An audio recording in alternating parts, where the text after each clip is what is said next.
Hi, welcome to Define the Journey podcast. South Carolina is just right for education and workforce.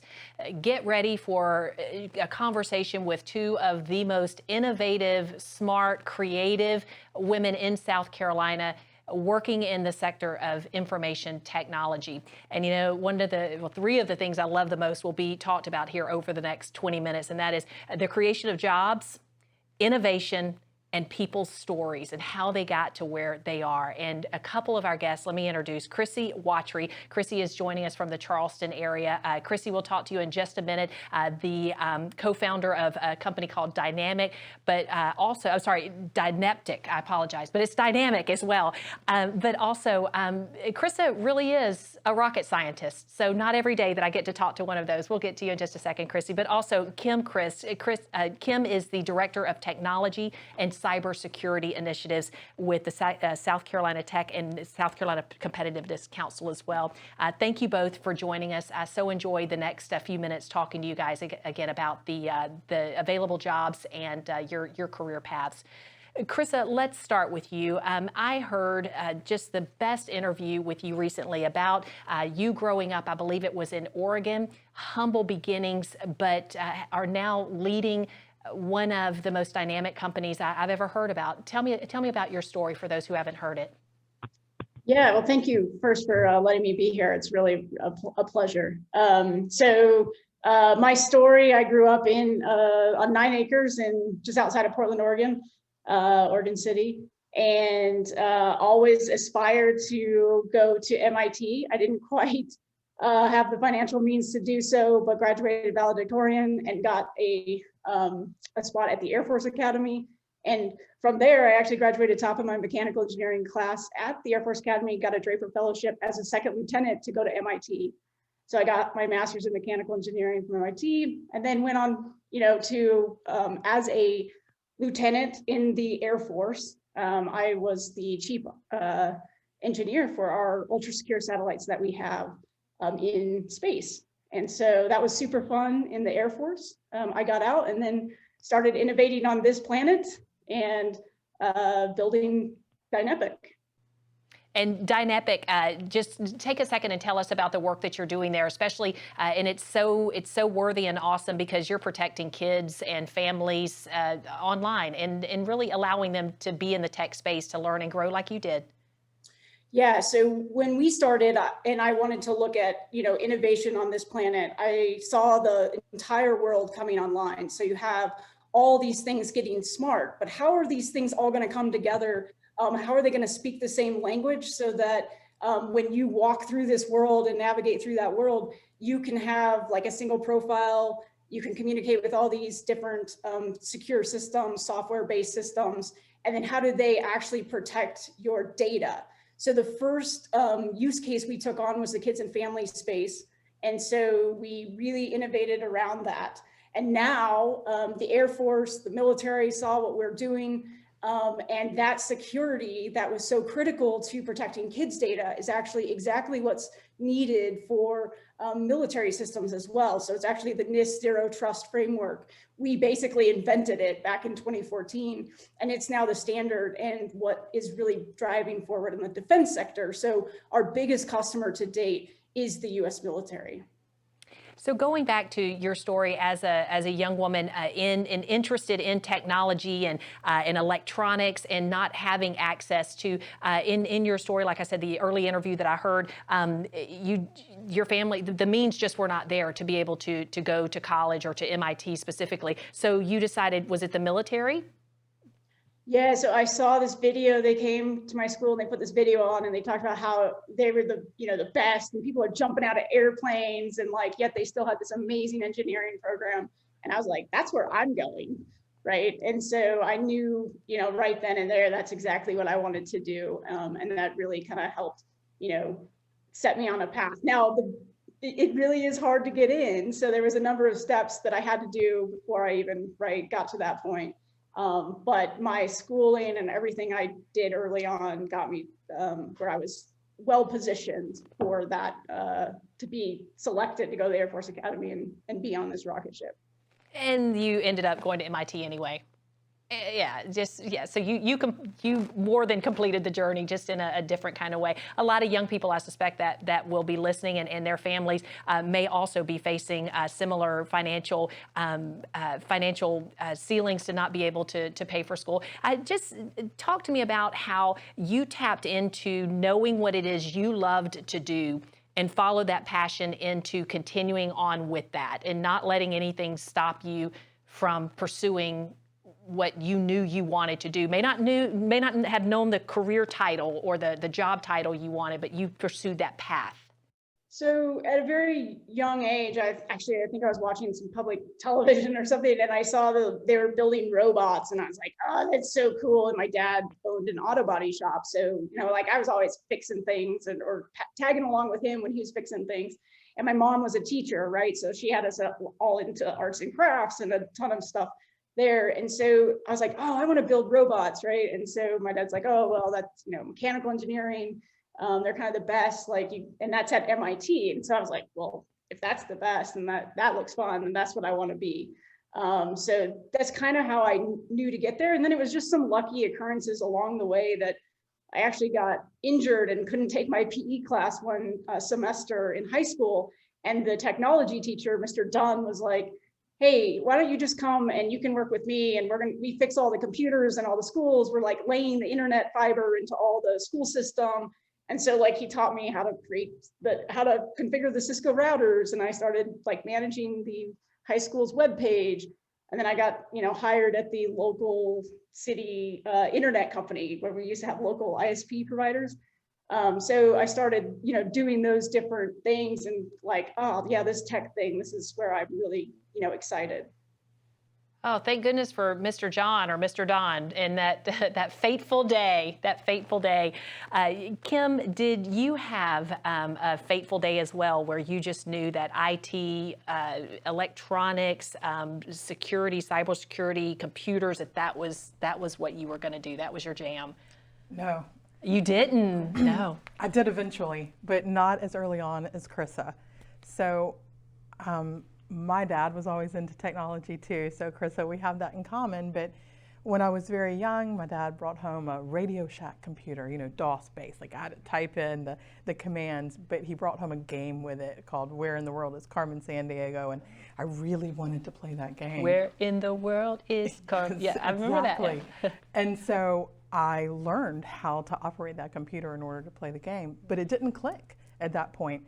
There was nothing in my formal education that really spoke to me or stood out that said, hey, this could be a career. And so I was very into art and creating things, which is interesting because that aligns also with what Krissa is saying. I liked to create. I like to make things. And so I thought, I'm going to be an artist. Well, artists, don't really pay the bills. So my parents were like, let's think about other ways that you can use your creativity. And I met a woman who was very successful and polished and living the good life, what my teenage brain thought was the good life. And she was in technology. And she was like, listen, you can do this. You can do this too.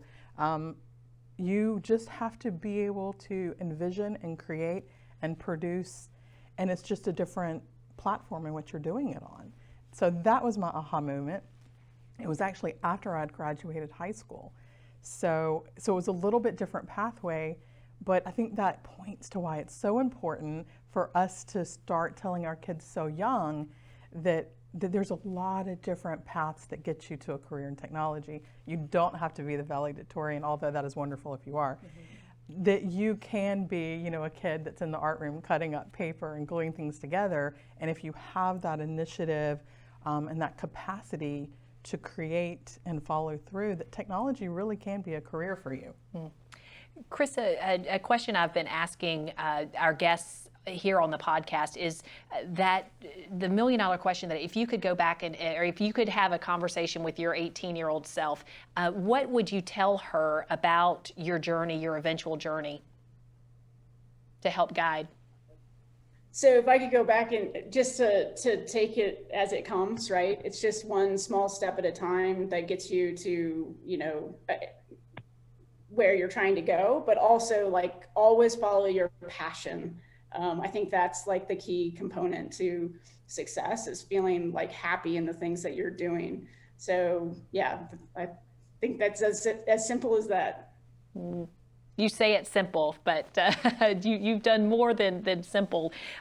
Kim, do you find, especially in your role with the Competitiveness Council, getting young people, it's a cool, when you talk about cybersecurity, it is a cool job. And Krista, in her job with the military, I mean, the security that she has provided for families, but also, you know, the military and these rocket systems. And what young people may think this is out of reach for them, or they're not smart enough. How do we get into their minds and hearts and psyches to say, give this a try? So this is actually a great question, because I was talking to my own child not too long ago about this, because she was very interested in doing something like detective work. And I was like, well, as a matter of fact, within cybersecurity, you very much are a detective. You can do, you know, investigative cybersecurity work. You can do networking, you can do end user support. Cyber really spans all of technology, from us and the way we protect ourselves all the way up to the way we protect our country from national security threats. So I think it's really important that when we are inspiring students, we let them know it's not just this very narrow job, that cyber actually encompasses a lot of different fields. And that, again, that varied skill set within yourself could probably be a fit for one of those areas under cyber. And it's also a fantastic career, because it is such a important emerging field, and also currently is such high need job. It seems to me that information technology is one of those careers, and Krista, you can speak to this as well. One of those careers that having some knowledge of and skills training on, you would find yourself in a myriad of different industries. You could maybe work in hospitality or tourism or agriculture or in manufacturing. Any career or any sector they need these types of jobs filled. It's true. And so when you look at the landscape of business, and you have all of the different sectors of business, finance, agriculture, education, you know, medicine, really healthcare. Healthcare. Oh, healthcare sure. is a huge one, right? Right. So information technology is the conduit in which all of those businesses intertwine. And it's really, when you think about, you know, if you look at it as all these different neighborhoods of business industries, and you think about the road that connects all of those businesses and industries, and the cars and the buses and the trains that are riding on those, that's what the equivalent of technology is to the business world. So when someone walks into a hospital to get service, they come in with all sorts of data attached to them. So it isn't just pure medicine, right? You have to be able to have a doctor that can use diagnostic tools that are all produced with technology. And then you have to have a billing department that is going to look at the data that person is bringing with them, whether they're having insurance billing or whether they're paying with a credit card. Then you have to process that data to the finance sector over here. So really, yes, every job relies on the backbone of technology, or every industry rather. And so you can pick your interest and then specialize within that interest in a technology job. So let's unpack this a minute for young people who find an interest in this. You've piqued their interest, so to speak. What types of certifications, skills training, what do they need to get started? Well, a lot depends on what their objective is, what the end goal is. So you see a lot of technology companies now that are starting to drop requirements for a 4-year degree. You know, you can look at Microsoft and Google. So you can go in and be a pure technologist, programming or networking, and you may not need a degree at all. But you may have a desire to run a shop, right? So you're going to need to go through, maybe get an advanced degree. So it all depends on what your end goal is. But there are a lot of different avenues that you can take. And even here within South Carolina, you know, we have all sorts of pathways to get a job in tech. And so maybe you're someone who just doesn't see college in your future. That does not exclude you from a career in technology. So you may decide you want to learn coding on your own, using something like SE Codes or using, some of the free coding software or programs that are out there on the internet. There are jobs available for that person. You may decide that, you want to go through like Krissa and get an advanced degree, and that's great too. I mean, there are all sorts of pathways to go through and choose what your end goal is through that educational experience. Gotcha. And advice to parents and students as if this has again piqued their interest and they want to pursue this. So my advice, I think, to parents and students would be, really think about what job in the long term is going to keep you satisfied and happy for your career, and then assess those skills that you have, the innate skills, and then try to match those to what that industry is, and take a deep look into technology because of the fact that there are so many different areas in which you really can have a successful career using a myriad of skills. So as a parent myself, what I do is I look at what my child's naturally good at, and then I look at the different careers that we have here in South Carolina, and I try to envision that pathway of how to get there. So that's really what I would tell a parent, to sit down with their child and really talk about, like, what are your goals in life? What do you hope to accomplish? What kind of career do you need to get yourself there? And then what kind of education do you need to get to that career, to that education pathway? Because like Krissa had said, she did really well. She had a goal. She buckled down, I imagine, and really focused on her education, which allowed her to get the opportunity that isn't available to everyone. But if you haven't done that, and if maybe you're a high school senior or just graduated like I was, and you're looking for something that will be fulfilling, there's also the resources for that. Krissa, what would you add to that for the young person? It's interesting, Kim says, if identify where you want to go and set your roadmap, but what if you don't really know where you want to go? How would you speak to that student? I highly recommend reaching out to business owners, trying to get a job shadow, trying to get an internship. I mean, I hired one of my junior developers who's now doing QA and test and development. I hired him at 15. And so, I think getting your foot in the door, I highly recommend, even kids get on LinkedIn, right? Start following the companies that you think might be interesting. Technology is not just sitting at a computer and coding, right? I do have artists, actually. I have, user interface designers. I have user experience designers. I have, the hardcore developers. So all of those things, when you talk about a cyber career, all of those things actually play together. Researchers, human factors folks. So all of those people play together to make all this amazing technology. So it's really trying to figure out, where do you want, or where are your passions, and where do you fit within this industry? And I highly recommend tech. It's so approachable. No one should be afraid of it. It really doesn't have a gender, right? It's awesome to be a female in tech. We still stand out quite a bit today.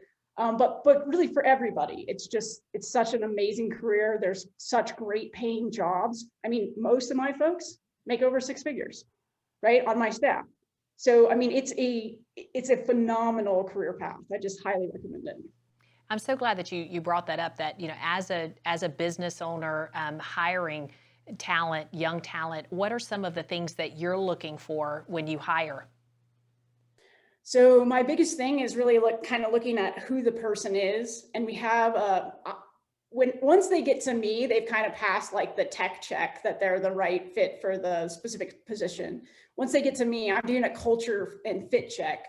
So, how, do you have a go get it attitude? Can you just take on a challenge and try to figure it out, even though you might not have all the answers? What's your 5-year trajectory, right? Where are you trying to go, and how are you trying to improve yourself?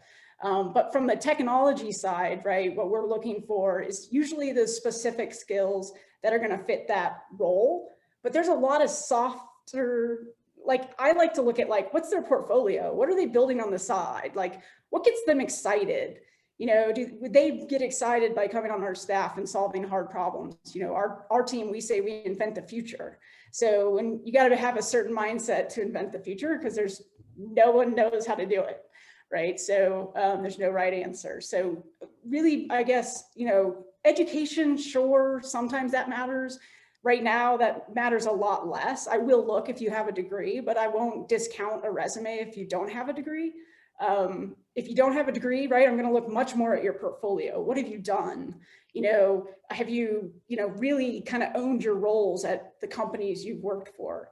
And what have you really done and accomplished in those roles? So I think that's the things that we're looking at as really trying to look at that whole person when we hire someone to our staff. I had a young intern, I'll tell you this, a couple of years ago, and I had a program I was working on, and he just looked at me and says, "You need an app for that." I was like, "Well, what do I know about an app?" He's like, "Oh, I can do it." Well, he didn't even know that he had a skill he just knew how to do it. Didn't know that would be something that was so incredibly valued to my work spot. So, yeah. When I hired that 15-year-old, I was like, "What gets you excited?" And he's like, "Well, I really like to code." And I was like, "Okay, well, have you coded anything?" Right? Like I was thinking to myself, "Oh, he hasn't done anything right." He's like, "Oh, well, I've got 5 apps on the App Store and this one's got 100. And I was like, "All right, you're hired." Like, what? And so many young people too think that they're just, playing or that they're just having fun with this. But I guess, Kim, the message is that may be a passion. Like it's more than just something, it's more than a hobby, and you can really make money at it. Yeah, absolutely. So our kids coming out of school now are digital natives. They've been using it their entire lives, so it's natural to them that something would use technology, right, to exist or to be furthered along. And I would just say that what takes that a step further, other than just being a digital native, is that desire for inquiry, for out-of-the-box thinking, someone who really has a desire to continue to learn, because a career in technology is just that. It'll never be boring because you will constantly be learning new things. What I learned when I graduated with my computer science degree is outdated, right? If I didn't have the mindset to learn, to want to grow professionally, then I would not fare well in the technology industry. So I would say that was probably one of the biggest assets that you should look for in yourself is, do I like new things, evolving things? Am I a natural learner? And do I want to continue to learn throughout my career and be challenged? Because technology will absolutely do that for you. Great advice. We always promise to let folks know on this podcast, opening, certification, just some background information, more about information technology. New report out says that the openings by occupation, just some openings out there. Computer user support specialists, these are some job titles to look into. Software developers, information security analysts, computer system analysts, information technology project managers, web developers, some of those sound familiar, and fun as well. And some certifications you might want to think about looking into: computer networking, firewalls, information technology, infrastructure library. Again, all things that I hope will help you if you have a natural disposition or you love technology and this is a career you're thinking about. Again, just some job openings that are ready right now in South Carolina for you to check out. If you'd like more information about information technology careers and jobs in South Carolina, a very simple way to get more information. Just email us at workforce@sccommerce.com. Again, workforce@sccommerce.com. We will in turn send you a link to a website that has additional information for those in-demand occupations, additional data about information technology jobs. And we think you might just find a job that's just right for you. Thanks for joining us.